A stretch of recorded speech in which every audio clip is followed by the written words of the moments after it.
Breaking news చూస్తున్నాం. విశాఖ బాలికల juvenile home మళ్లీ ఉద్రిక్తత వాతావరణం నెలకొంది. రెండో రోజు కూడా గోడపైకెక్కి బాలికలు రచ్చ చేస్తున్నారు. ఘటనపై జువైనల్ హోం సూపరింటెండెంట్ సునీత స్పందించారు. హోంలో 60 మంది పిల్లలుండగా అందులో 5గురు మాత్రమే ఇబ్బంది పెడుతున్నారని చెప్తున్నారు. ఇప్పటికే ఈ విషయాన్ని పోలీసుల దృష్టికి తీసుకెళ్లామన్నారు. 5గురు పిల్లల్లో 4గురు శ్రీకాకుళం, తూర్పు గోదావరి, పశ్చిమ గోదావరి, కృష్ణా జిల్లాలకు చెందిన వారుగా చెప్తున్నారు. మరో బాలిక హైదరాబాద్ నుంచి కోర్టు ద్వారా వచ్చినట్లు తెలిపారు. కమిటీ అనుమతులతో పిల్లలను విడుదల చేస్తామని తెలిపారు.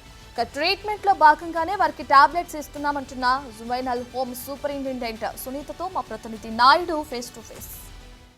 సదనం హోమ్ సంబంధించిన సూపరింటెండెంట్ అయితే మేడం గారు ప్రస్తుతం అంతా ఉన్నారు. సునీత మేడం గారు. మేడం చెప్పండి, అసలు పిల్లలు ఎప్పటి నుంచి ఇలా గొడవ చేస్తున్నారు? 2 డేస్ నుంచి ఈ ప్రాబ్లం చేస్తున్నారండి. 2 డేస్ నుంచి చేస్తున్నారు. వాళ్ళకి ఇంటెన్షన్ ఏం లేదు, ఇంటికి వెళ్ళిపోవాలి. ఆ కన్సర్న్ సిడబ్ల్యూసీ వాళ్ళతో మాట్లాడుతున్నాము ఆర్డర్స్ తేయడానికి.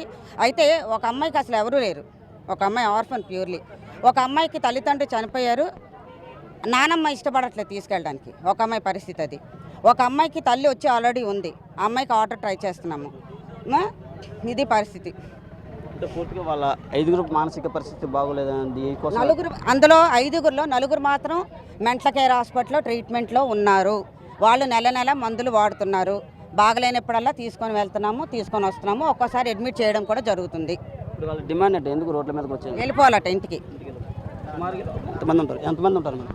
అమ్మా రావని 60 మొత్తం 6. ఎప్పుడైనా ఇటువంటి సంఘటన ఎందుకు అసలు? ఎప్పుడు ఇలా జరగలేదు. వీళ్ళందరూ 17 ఇయర్స్ అమ్మాయిలండి. ఎప్పుడు ఇలా జరగలేదు. ఈ 2 డేస్ నుంచి వాళ్ళ ఇంటికి వెళ్ళిపోవాలని అంటే అమ్మాయి ఉండండి. చూడొచ్చు, పూర్తిగా అయితే సూపరింటెండెంట్ అయితే చెప్తాను. పూర్తిగా అయితే ఇక్కడ ఉన్నారు సుమారుగా 60 మంది ఉంటారు. 60లో 5గురు అమ్మాయిలు మాత్రం 2 రోజుల నుంచి పూర్తిగా ఇబ్బందులు పడుతున్నారు. ఎందుకంటే ఇంటికి వెళ్ళిపోవాలనే నేపథ్యంలోనే పూర్తిగా ఆందోళన చేసి రోడ్ల మీదకి వచ్చి ఇక్కడ రాళ్ళు చుట్టుకున్న పరిస్థితి ఉందని చెప్పొచ్చు. పూర్తిగా ఈ సంఘటన ఎప్పుడు ఎలాంటి జరగలేదని అయితే వీళ్ళు చెప్తున్న పరిస్థితి ఉంది. Camera person రామతో